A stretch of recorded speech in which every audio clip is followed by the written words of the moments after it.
हाय बच्चों, कैसे हो आप सभी लोग? मस्त हो? आराम से हो ना? कोई बात नहीं। आप सभी लोग घर पे रहिए, स्वस्थ रहिए, पढ़ते रहिए। बहुत दिन के बाद फिर मैं आज क्लास 9th का यूपी बोर्ड वालों के लिए वीडियो बना रहा हूँ। स्पेशली यूपी बोर्ड वालों के लिए केमिस्ट्री का वीडियो बना रहे हैं। और हमने आपसे बात किया था, आप सबने कहा था कि सर शुरू से स्टार्ट करिए, तो शुरू से आज पढ़ाने जा रहे हैं। चैप्टर आपका फर्स्ट है, चैप्टर 1 आपका क्या है? 1 आपका है हमारे आसपास के पदार्थ। आसपास के पदार्थ, ये आपका चैप्टर है। और इस चैप्टर में सीधे हम चैप्टर से स्टार्ट कर रहे हैं। कैसे बेसिक चीजें बताने का समय अब नहीं है, सीधे मुद्दे पे आएंगे। और बाय द वे हमको ज़रूरत पड़ेगी, मतलब बताना है तो हम बीच में आपको बताते रहेंगे। हमारे आसपास के पदार्थ, इसमें आपको जो पहला टॉपिक आपका है पदार्थ। क्या है? पदार्थ। इसी को इंग्लिश में कहा जाता है मैटर।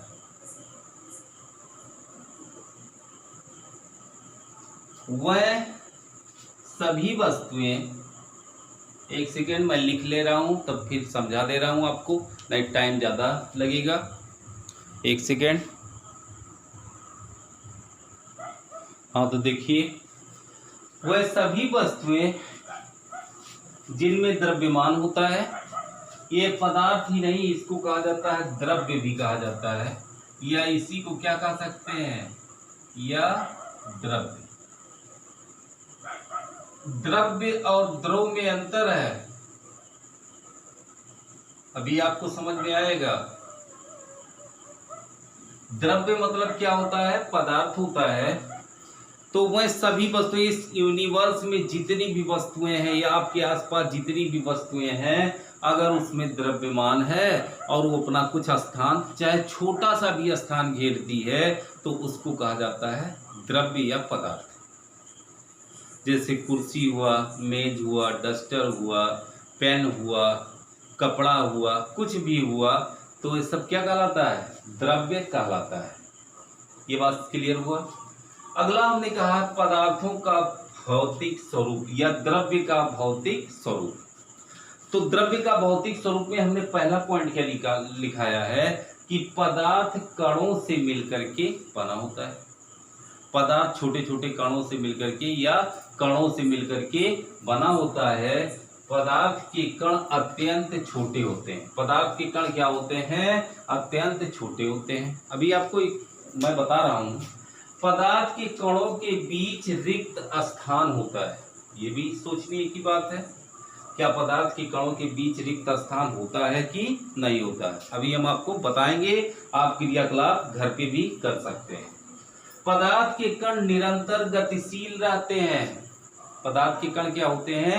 निरंतर क्या रहते हैं? गतिशील रहते हैं। और पदार्थ के कण एक दूसरे को आकर्षित करते हैं। पदार्थ के कण एक दूसरे को क्या करते हैं?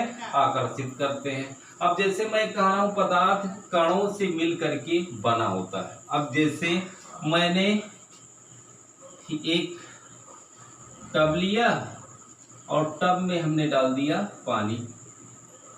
पानी डालने के बाद नमक का एक क्रिस्टल लिए। बाय द वे ये है क्रिस्टल, किसका क्रिस्टल है? नमक का है। और इसको इसमें डाल दिए, तो नमक का क्रिस्टल डाल दिए। देखिए नमक का क्रिस्टल अभी हमको दिखाई दे रहा है। पानी में डाल दिए तो ये शुरू में तो नीचे बैठ जाता है, धीरे धीरे घुलता रहता है, घुलता रहता है, घुलता रहता है, मतलब बाद में दिखाई देना क्या हो जाता है? बंद हो जाता है। इससे क्या स्पष्ट हो रहा है कि ये जो इतना बड़ा क्रिस्टल है वो वास्तव में बहुत महीन महीन छोटे छोटे कणों से मिलकर के बना होता है। इससे स्पष्ट क्या हुआ कि पदार्थ छोटे छोटे कणों से मिलकर के बना होता है। या चीनी को डाल दीजिए, चीनी का क्रिस्टल आप देख पा रहे हैं, लेकिन जब शरबत बन जाता है तो आपको कुछ दिखाई नहीं देता है। अगर बड़ा होता तो दिखता, अब चूंकि बहुत छोटा हो जा रहा है इसलिए आप कह सकते हैं कि बहुत छोटा पार्टिकल से मिलकर के बना होता है। अगला, अब जैसे ये पेन है, पेन भी क्या होगा, बहुत छोटे से पार्टिकल से मिलकर के बना होगा, बहुत छोटे से कण से मिलकर के बना होता है। तो पदार्थ के कण अत्यंत छोटे होते हैं, ये भी क्लियर होगा। पदार्थ के कणों के बीच रिक्त स्थान होता है। बाय द वे, इसको हमको देखना हो कि रिक्त स्थान होता है कि नहीं होता। फिर हम यही क्रियाकलाप करेंगे। एक टब या गिलास में पानी लेंगे, यहां तक बाय द वे पानी हमने लिया। पानी लेने के बाद भैया इसमें नमक डाल दिए, तो पानी का तल देख लीजिए कि कहाँ तक सतह है, यहाँ तक है। अब इसमें नमक जब हम डाल दिए, नमक चाहे बारीक वाला हो चाहे रवा हो, रवा भी होता है, तो रवा, अब नमक डाल दिए, धीरे धीरे नमक को डालते जाइए, वो नमक क्या होता रहता है, घुलता जाता है। तो नमक के घुलने से इसका सतह क्या होना चाहिए, ऊपर उठना चाहिए, लेकिन आप धीरे धीरे डाल रहे हैं, नमक घुलता जा रहा, सतह के ऊपर कोई प्रभाव नहीं पड़ रहा, तो ये नमक गया कहाँ।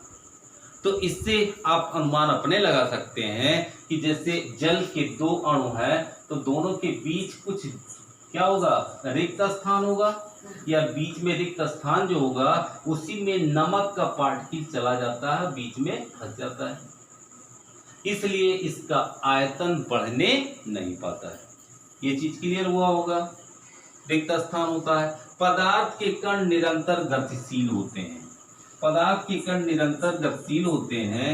इसका एग्जाम्पल देने के लिए हम कलर ले रहे हैं, पानी लिए, अब पानी में हम डाल दिए एक कलर का छोटा सा पार्टिकल, यहाँ पे डाल दिए, तो ये पार्टिकल यहीं पे रहना चाहिए, तो ये धीरे धीरे क्या होता है, पूरे पानी में क्या हो जाता है, एक समान रूप से फैल जाता है। इससे क्या सिद्ध होता है कि इसमें जो पार्टिकल छोटे छोटे कण हैं वो निरंतर गतिशील होते हैं, तभी इसको धक्का दे दे करके पूरे आयतन में फैला दिए। वो बार बार टकराते रहते हैं, गतिशील रहते हैं। अब इनमें गतिशीलता किसके कारण होती है, गतिशीलता का कारण क्या होता है, गतिज ऊर्जा। क्या होता है, गतिज ऊर्जा। पदार्थ के कण एक दूसरे को आकर्षित करते हैं। आकर्षित, देखो जैसे ये मार्कर है, मैं इसको तोड़ना चाहूं तो ये टूट नहीं रहा है, इससे सिद्ध हो रहा है कि इसके जो कण हैं आपस में वो एक दूसरे को जकड़े हुए हैं, मतलब इसको हिलने डुलने नहीं दे रहे हैं। अभी चाक लिया जाए तो चाक को आराम से तोड़ा जा सकता, तो इसका अर्थ क्या हुआ कि चाक के अणुओं के बीच या छोटे कणों के बीच में आकर्षण बल कम है। आकर्षण बल कम होगा तो आसानी से टूट जाएगा। आकर्षण बल ज्यादा है, जैसे हवा में भी वायु के मॉलिक्यूल्स हैं, मतलब वायु के कण हैं, वो भी एक दूसरे को क्या करते हैं, आकर्षित करते हैं। तो हवा में ऊपर आगे ऊपर नीचे आप हाथ फेरिए तो देखिए कोई दिक्कत नहीं हो रहा है, मतलब उसके पार्टिकल एक दूसरे को आकर्षित किए रहते, तो आप हाथ ऐसे रखते तो हाथ नीचे नहीं आता, और चूंकि आकर्षित बहुत कम कर रहे हैं इसलिए ऊपर नीचे चला रहा है। बात समझ में आई कि नहीं समझ में? मतलब कहने का अर्थ है कि इसकी पार्टिकल क्या हो, अब जैसे इसी के पार्टिकल है, बाय द वे ठोस है, ठोस में पार्टिकल के बीच की दूरी कम होती है, आकर्षण बल भी क्या होता है, ज्यादा होता है। ठोस, द्रव, गैस तीनों के बारे में विधिवत पढ़ाया जाएगा आगे। मतलब अभी द्रव है तो द्रव के अणुओं के बीच आकर्षण तो होता है, लेकिन ठोस की तुलना में क्या होता है, कम होता है, तो आसानी से उसको अलग कर सकते हैं पानी की सतह को। अभी इसके सतह को तो इसको पीटना पड़ता है, पीटेंगे तब इसका आकार क्या हो सकता है, चेंज हो सकता है। क्यों? क्योंकि इसके बीच में क्या है, आकर्षण बल है। ज्यादा आकर्षण बल होगा तो उतने ज्यादा आपको फोर्स बाहर से लगाना होगा, उतना ज्यादा आपको दबाव डालना होगा, तब उसके पार्टिकल एक दूसरे से कुछ दूर हटेंगे। ये बात समझ में आया? तो इतने पॉइंट है। तो पदार्थ कणों से मिलकर के बना होता है। पदार्थ के कण अत्यंत छोटे कणों से मिलकर के बने होते हैं। ये पॉइंट आप नोट करिएगा। आज बस इतने ही, वीडियो बहुत लंबा हमको नहीं बनाना है, जितना बना रहे हैं उतना समझिए, आराम से समझिए, और इस एक्टिविटी को देख करके आप ऑब्जर्व करिएगा घर पे जाकर के कि क्या सही बात है कि गलत है। समझ में आया होगा? तो हमारे चैनल पे नए हैं तो चैनल को सब्सक्राइब करिए, शेयर करिए, लाइक करिए। अगर मतलब कंटेंट इसका पसंद आए, पढ़ाने की शैली अच्छी लगे, भाषा अच्छी लगे, तो आप हमारे चैनल पे कमेंट भी कर सकते हैं। आज के लिए इतना ही, नेक्स्ट कल। धन्यवाद।